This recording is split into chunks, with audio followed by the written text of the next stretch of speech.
ओम शांति। 23 फरवरी 2024 की साकार मुरली है। बाबा कहते, मीठे बच्चे, अपना चार्ट रखो तो पता लगे कि हम आगे बढ़ रहे हैं या पीछे हट रहे हैं। देह अभिमान पीछे हटाता है, देही अभिमानी स्थिति आगे बढ़ाती है। प्रश्न: सतयुग के आदि में आने वाली आत्मा और देरी से आने वाली आत्मा में मुख्य अंतर क्या होगा?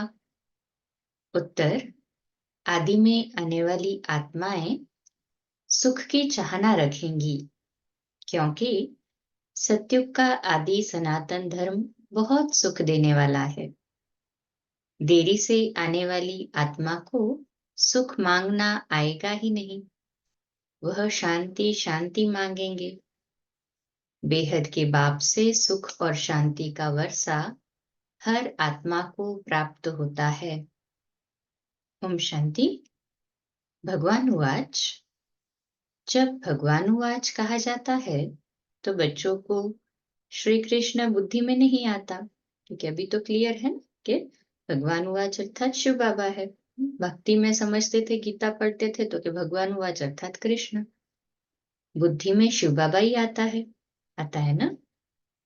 मूल बात है बाप का परिचय देना, क्योंकि बाप से ही वर्षा मिलता है। तुम ऐसे नहीं कहेंगे कि हम शिव बाबा के फॉलोअर्स हैं, नहीं, शिव बाबा के बच्चे हैं। हमेशा अपने को बच्चे समझो, और कोई को ये पता नहीं है कि वह बाप, टीचर, गुरु भी है। तुम बच्चों में भी बहुत है जो भूल जाते हैं। ये याद रहे तो भी अहो सौभाग्य। बाबा को भूल जाते हैं, फिर लौकिक देह के संबंध याद आ जाते हैं। वास्तव में तुम्हारी बुद्धि से और सब निकल जाना चाहिए, एक बाप ही याद रहे। तुम कहते हो त्वमेव माताश्च पिता। अगर दूसरा कोई याद आता है तो ऐसे नहीं कहेंगे कि सदगति में जा रहे हैं। देह अभिमान में है तो दुर्गति ही होती है। देही अभिमानी हो तो सदगति होती है। कभी नीचे कभी ऊपर चढ़ते उतरते रहते हैं। देही अभिमानी अर्थात देह से अलग अपने आप को देह में रहने वाली आत्मा समझ के कार्य में आना अर्थात ऊपर स्थिति। देह अभिमानी देह समझना अर्थात नीची स्थिति। तो बाबा कहते, कभी आगे बढ़ते हैं, कभी पीछे हटते हैं। देह अभिमान में तो बहुत आते हैं, इसलिए बाबा हमेशा कहते हैं चार्ट रखो तो पता पड़ जाए। तो पता पड़े ना कि हम आगे बढ़ रहे हैं या पीछे हट रहे हैं, कंपैरिजन कर सकते हैं। तो सारा मदार है याद पर, नीचे ऊपर होते ही रहते हैं। बच्चे चलते चलते थक जाते हैं, फिर रडियां मारते हैं, बाबा ये होता है, याद भूल जाती है। देह अभिमान में आने से ही पीछे हटते हैं, कुछ न कुछ पाप करते हैं। याद पर सारा मदार है, याद से ही आयु बढ़ती है। इसलिए योग अक्षर नामी ग्रामी है। ज्ञान की तो बहुत सहज सब्जेक्ट है। 7 दिन का कोर्स करते हैं तो ज्ञान तो समझ आ जाता है। बहुत है जिनको ज्ञान भी नहीं है तो योग भी नहीं है, इससे नुकसान बहुत होता है। बहुतों से मेहनत होती नहीं है। पढ़ाई में नंबरवार तो होते ही है। पढ़ाई से समझा जाता है कि ये कहाँ तक और किसकी सर्विस करते हैं। सबको शिव बाबा का परिचय देना है। तुम जानते हो बेहद का वर्षा एक ही बेहद के बाप से मिलता है। मुख्य है माता पिता और तुम बच्चे। ये हुआ ईश्वरीय कुटुंब। और कोई की बुद्धि में ये नहीं होगा कि हम शिव बाबा की संतान हैं, उनसे ही वर्षा लेना है। एक बाप को ही याद करना है, वह भी निराकार शिव बाबा, परिचय ही ऐसे दो। वह तो बेहद का बाप है, उनको सर्वव्यापी कैसे कह सकेंगे? भला उनसे वर्षा कैसे पाएंगे? पावन कैसे बनेंगे? बन ही नहीं सकेंगे। बाप घड़ी घड़ी कहते हैं, मन मना भव मुझे याद करो। ये कोई भी जानते नहीं है। श्री कृष्ण को भी वास्तव में सब नहीं जानते। वह मोर मुकुटधारी यहाँ कैसे आएंगे? यह है बहुत ऊंचा ज्ञान। ऊंचे ज्ञान में जरूर थोड़ी डिफिकल्टी भी होगी। सहज नाम भी है। बाप से वर्षा लेना तो सहज है ना। बच्चे डिफिकल्ट क्यों समझते हैं? क्योंकि बाप को याद नहीं कर सकते। बाबा ने बच्चों को दुर्गति और सद्गति का राज भी समझाया है। इस समय सब दुर्गति में जा रहे हैं। मनुष्य मत दुर्गति में ले जाती है। यह है ईश्वरीय मत। इसलिए बाबा कॉन्ट्रास्ट बनवाते हैं। हर एक मनुष्य अपने से पूछे कि हम नरकवासी है व स्वर्गवासी है। अब सतयुग है कहाँ? परंतु मनुष्य कुछ भी समझते नहीं। सतयुग को ही कल्पना समझते हैं। अनेक मत है। अनेक मत से दुर्गति होती है, एक मत से सद्गति होती है। ये तो बहुत अच्छा स्लोगन है। मनुष्य मनुष्य को दुर्गति में ले जाते हैं। एक ईश्वर सभी को सद्गति देते हैं। Double underline. तो तुम शुभ बोलते हो ना, बाप की महिमा करते हो। वह सर्व का बाप है, सर्व की सद्गति करते हैं। बच्चों को बाप ने बहुत समझाया है। भर प्रभात फेरी निकालो, बोलो हेवेनली गॉडफादर हमको ये पद प्राप्त करा रहे हैं। अब नरक का अंत आने वाला है। समझाने में मेहनत तो करनी पड़ती है। एरोप्लेन से पर्चे गिरा सकते हो। हम तो एक ही बाप की महिमा करते हैं। वो ही सर्व का सद्गति दाता है। बाप कहते, बच्चे मैं तुमको सद्गति देता हूँ, फिर तुमको दुर्गति देने वाला कौन? कहा जाता है आधा कल्प है हेवन, फिर हेल। रावण राज्य माना ही आसुरी राज्य, नीचे ही गिरते आते हैं। उल्टी रावण की मत से। पतित पावन एक ही बाप है। हम बाप से विश्व का मालिक बन रहे हैं। बन रहे हैं ना सभी? कहे हाँ जी बाबा। इस शरीर से भी मोह निकाल देना है। अगर हंस बगुले इकट्ठे होंगे तो मोह कैसे निकलेगा? हर एक की सरकमस्टांस देखी जाती है। हिम्मत है अपना शरीर निर्वाह आप ही कर सकते हो, तो फिर ज्यादा झंझट में क्यों फंसते हो? पेट बहुत नहीं खाता है, बस 2 रोटी खाओ और कोई फुरना नहीं। फिर भी अपने से प्रण कर लेना चाहिए कि बाप को ही याद करना है, जिससे सब विकर्म विनाश हो जाए। इसका मतलब ये नहीं कि धंधा नहीं करना है। धंधा नहीं करेंगे तो पैसा कहाँ से आएगा? भीख तो नहीं मांगना है। ये तो घर है, शिव बाबा के भंडारे से खाते हैं। अगर सर्विस नहीं करेंगे, अगर सर्विस नहीं करते हैं तो मुफ्त में खाते हैं, तो गोया भीख पर चलना होता है। 21 जन्म फिर सर्विस करनी पड़ेगी। राजा से लेकर रंक तक सब यहाँ है। वहां भी है, परंतु वहां सदैव सुख है, यहाँ सदैव दुख है। पोजीशन तो होती है ना। बाप से पूरा योग रखना है, सर्विस करनी है। दिल से पूछना है कि हम यज्ञ की कितनी सेवा करते हैं। कहते हैं ईश्वर के पास सब हिसाब बना बनाया है। उसको साक्षी होकर देखा जाता है कि इस चलन से क्या पद पाएंगे। ये भी समझ सकते हैं कि श्रीमत पर चलने से कितना ऊंच पद पाएंगे। न चलने से कितना कम पद, न चलने से कितना कम पद हो जाता है। कॉन्ट्रास्ट समझ सकते हैं। ये सब समझने की बातें हैं। तुम्हारे पास प्रदर्शनी में कोई भी धर्म वाला आता है, बोलो बेहद के बाप से बेहद के सुख शांति का वर्षा मिलता है। बेहद का बाप ही शांति दाता है, उनको ही कहते हैं शांति देवा।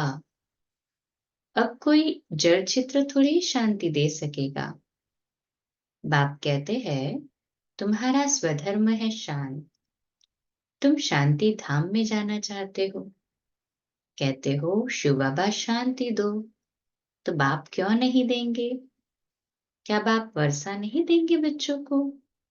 कहते हैं शिव बाबा सुख दो, वह तो हेवन स्थापन करने वाला है, तो सुख क्यों नहीं देंगे? उनको याद ही नहीं करेंगे, उनसे मांगेंगे ही नहीं, तो वो देंगे भी क्या? शांति का सागर तो बाबा ही है ना। तुम सुख चाहते हो, बाप कहते हैं शांति के बाद फिर सुख में आना है। पहले पहले जो आएंगे वह सुख पाएंगे, देरी से आने वालों को सुख मांगना आएगा ही नहीं, वह मुक्ति ही मांगेंगे। पहले सब मुक्ति में जाएंगे, वहां तो दुख होगा ही नहीं। तुम जानते हो हम मुक्ति धाम में जाकर फिर जीवन मुक्ति में आएंगे, बाकी सब मुक्ति में चले जाएंगे। इसको कयामत का समय कहा जाता है। सबका हिसाब किताब चुकतू होने वाला है। जानवरों का भी हिसाब किताब होता है ना। कोई कोई राजाओं के पास रहते हैं, उन्हों की कितनी पालना होती है। रेस के घोड़ों की कितनी संभाल होती है, क्योंकि घोड़े तीखे होंगे तो कमाई अच्छी होगी। धनी जरूर प्यार करेंगे, ये भी ड्रामा में नोंद है। वहां ये होते ही नहीं, हाँ वहां ये रेस आदि होती नहीं। ये रेस आदि बाद में शुरू हुई है। ये सारा बना बनाया खेल है। सृष्टि के आदि मध्य अंत को भी अब तुम जान गए हो। आदि में बहुत थोड़े मनुष्य होंगे, हम विश्व पर राज्य करते होंगे। हर एक समझ सकते हैं कि हम बन सकते हैं व नहीं। हम बहुतों का कल्याण करते हैं, इसमें मेहनत करनी पड़े, जबकि बाप मिला है। निश्चय है और नशा है तो मेहनत करना सहज है, तो मेहनत लगेगी भी नहीं, मोहब्बत लगेगी। दुनिया वाले तो आपस में लड़ते झगड़ते रहते हैं, विनाश के लिए क्या क्या बनाते रहते हैं। ऐसे ऐसे बॉम्ब्स बनाते हैं जिससे आग लग जाए। भंभोर को आग कोई कम थोड़ी लगेगी, बुझाने वाला कोई रहेगा नहीं। ढेर बॉम्ब्स बनाते रहते हैं, उसमें गैस पॉइजन आदि डालते हैं, जो हवा चलने से ही सब खत्म हो जाएंगे। मौत तो सामने खड़ा है, इसलिए बाप कहते हैं वर्षा लेना हो तो लो, मेहनत करो, टू मच धंधे आदि में मत जाओ। कितना चिंतन रखना पड़ता है। बाबा ने इनको तो छुड़ा दिया। ये अब ये छी दुनिया है ना। तुम बच्चों को बाप को याद करना है, जो तुम्हारे विकर्म विनाश हो जाए और बाप से वर्षा ले लेवे। बहुत प्यार से याद करना है। लक्ष्मी नारायण का चित्र देखने से ही दिल खुश हो जाता है। ये हमारा एम ऑब्जेक्ट है। कल पूजा करते थे, परंतु ये मालूम थोड़ी था कि हम ये बन सकते हैं। कल पुजारी थे, आज पूज्य बन रहे हैं। बाबा आया तो पूजा छोड़ दी। बाप ने विनाश और स्थापना का साक्षात्कार कराया ना। हम विश्व के मालिक बनते हैं, ये तो सब खत्म होना है। फिर हम क्यों ना बाप को याद करें। अंदर में एक की ही महिमा गाते रहते हैं। बाबा आप कितने मीठे हो। तुम जानते हो हम सब आत्माओं का बाप वह एक ही है, उनसे ही वर्षा मिलता है। हम भक्ति मार्ग में उनको याद करते थे, वह परम धाम में रहने वाले हैं, इसलिए तो उनका चित्र भी है। अगर आया न हो तो चित्र क्यों होता? शिव जयंती भी मनाते हैं। उनको कहा जाता है परमपिता परमात्मा। बाकी तो सबको मनुष्य या देवता कहा जाता है। सबसे पहले आदि सनातन देवी देवता धर्म था। पीछे और धर्म हुए हैं। तो ऐसे बाप को कितना प्यार से याद करना चाहिए ना। भक्ति मार्ग में तो बहुत रड़ियां मारते हैं, अर्थ कुछ भी नहीं जानते। जो आया महिमा करते रहते हैं। अनेक स्तुतियां हैं। बाप की स्तुति क्या करेंगे? तुम ही कृष्ण हो, तुम ही व्यास हो, तुम ही फलाना हो। ये तो ग्लानि हुई ना। बाबा को सर्वव्यापी कहना ग्लानि हुई। बाप का कितना उपकार, हाँ, बाबा हमारा कितना उपकार करते और बच्चे क्या करते हैं? बाप का कितना अपकार करते हैं। बाप कहते ड्रामानुसार ये मेरा अपकार करते हैं, फिर मैं आकर सर्व का उपकार, सर्व की सद्गति करता हूँ। मैं आया हूँ नई दुनिया स्थापन करने। यही हार जीत का खेल है। 5000 वर्ष का बना बनाया ड्रामा है। इसमें जरा भी फर्क नहीं हो सकता।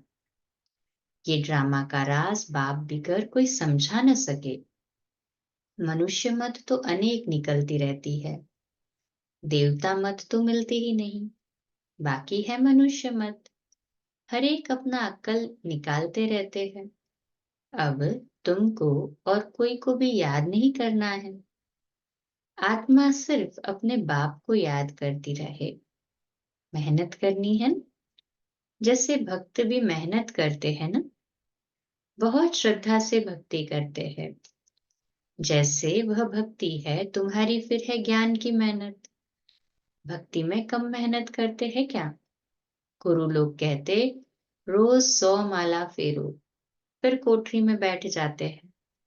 माला फेरते फेरते घंटा लग जाता। बहुत करके राम राम की धुनी लगाते हैं। यहाँ तो तुमको बाप की याद में रहना है। बहुत प्यार से याद करना है। कितना मीठा से मीठा बाबा है। सिर्फ कहते हैं मुझे याद करो और दैवी गुण धारण करो। खुद करेंगे तब दूसरों को भी रास्ता बताएंगे। बाप जैसा मीठा और कोई हो नहीं सकता। कल्प के बाद तुमको मीठा बाबा मिलता है। फिर पता नहीं ऐसे मीठे बाप को भूल क्यों जाते हो। बाप स्वर्ग का रचयिता है तो तुम भी जरूर स्वर्ग का मालिक बनते हो। परंतु कट अर्थात की जंग उतारने के लिए बाप को याद करो। जितना बाबा को सच्चाई से प्यार से याद करते जाएंगे, आत्मा पर जो विकारों की कट या जंग चढ़ी है वो उतरते जाएगी। बाबा कहते हैं न याद करने की ऐसी कौन सी मुसीबत आती है? कारण बताओ। क्या बाप को याद करना डिफिकल्ट है? अच्छा, मीठे मीठे लकी सितारों प्रति माता पिता बाप दादा का याद प्यार और गुड मॉर्निंग। रूहानी बाप की रूहानी बच्चों को नमस्ते। हम रूहानी बच्चों की रूहानी माता पिता बाप दादा को याद प्यार, गुड मॉर्निंग और नमस्ते। वाह बाबा वाह, शुक्रिया बाबा, शुक्रिया। धारणा के लिए मुख्य सार है, पहली पॉइंट, शरीर निर्वाह अर्थ कर्म जरूर करो, लेकिन टू मच झंझटों में नहीं फंसना है। ऐसा चिंतन धंधे आदि का न हो जो बाप की याद ही भूल जाए। दूसरी पॉइंट, अनेक मनुष्य मतों को छोड़ एक बाप की मत पर चलना है। एक बाप की महिमा गानी है। एक बाप को ही प्यार करना है। बाकी सब से मोह निकाल देना है। आज का मीठा वरदान, बेहद की वैराग्य वृत्ति द्वारा पुराने संस्कारों के वार से सेफ रहने वाले मास्टर नॉलेजफुल भव। तो आज का स्वमान, मैं मास्टर नॉलेजफुल आत्मा हूँ। मैं मास्टर नॉलेजफुल आत्मा हूँ। विश्लेषण, पुराने संस्कारों के कारण सेवा में व संबंध संपर्क में विघ्न पड़ते हैं। संस्कार ही भिन्न भिन्न रूप से अपनी तरफ आकर्षित करते हैं। जहाँ किसी भी तरफ आकर्षण है, वहाँ वैराग्य नहीं हो सकता। संस्कारों का छिपा हुआ अंश भी है, तो समय प्रमाण वंश का रूप ले लेता है, परवश कर देता है। इसलिए नॉलेजफुल बन बेहद की वैराग्य वृत्ति द्वारा पुराने संस्कारों, संबंधों, पदार्थों के वार से मुक्त बनो, तो सेफ रहेंगे। स्लोगन है, माया से निर्भय बनो और आपसी संबंधों में निर्माण बनो। माया से निर्भय बनो और आपसी संबंधों में निर्माण बनो। है ना, ऐसे सभी माया से निर्भय और आपसी संबंध में निर्माण। आज का अव्यक्त इशारा है, आपका मनसा संकल्प और वाणी अर्थात बोल और संबंध संपर्क सदा मीठा, मधुरता संपन्न अर्थात महान हो। क्योंकि वर्तमान समय लोग प्रैक्टिकल लाइफ देखने चाहते हैं। वाणी की सेवा से प्रभावित हो नजदीक तो आते हैं, लेकिन प्रैक्टिकल मधुरता, महानता, श्रेष्ठ भावना, चलन और चेहरे को देख स्वयं भी परिवर्तन के लिए प्रेरणा देंगे। समय प्रमाण, आप सबको चेहरे और चलन से सेवा करनी पड़ेगी। अच्छा, कम बोलो, धीरे बोलो, मीठा बोलो, सत्य बोलो, सोच समझकर बोलो। निमित्त भाव, निर्माण भाव, निर्मल वाणी। आज का नया दिन आप सभी को मुबारक हो, मुबारक हो, मुबारक हो। शुभ दिवस।